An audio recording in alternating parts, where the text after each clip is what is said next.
बोला क्या मुझे बदलनी है दुनिया और तुम्हें बदलने है घर। करने से बातें हो जाती हैं ताजा, वो यादें कि कैसे करा मैंने शुरू था तब। कोई नहीं था मेरे साथ में रोने को, आईने में बैठा गुरु था बस। कहते थे लोग तेरे बस की नहीं था, मेरा दिल भी नादान था, मानता सच। पर कुछ नहीं ऐसा जो तू नहीं कर सकती, अब कहता है आईना कहते हैं बड़ी बातचीत इंडस्ट्री के लोगों से, पूरी पिक्चर बची है अभी प्रोमो देख। मेरे किस्से सुनोगे तो रो दोगे, लश्करी खुशी बकचोदी दोनों से भली बात थी। हमें रोका था बहुतों ने, परिवार कुछ मुझे तुम क्या ही रोकोगे।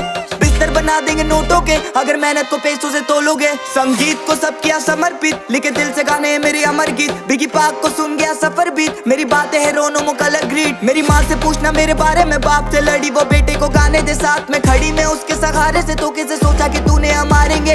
कितनी दफा मैं गिरा, कितनी दफा मैं उठा, कितनी दफा खुदा ने मुझको दुआ में सुना। कभी नहीं रुका झुका नहीं, कभी नहीं मुड़ा बुढ़ा मैं, कभी नहीं किसी के बारे कभी नहीं बोला बुरा मैं। डैम मेरी आंखों पे पट्टी बांध, मुझे देखना नहीं है करूँ अब की बात। हम दोनों बना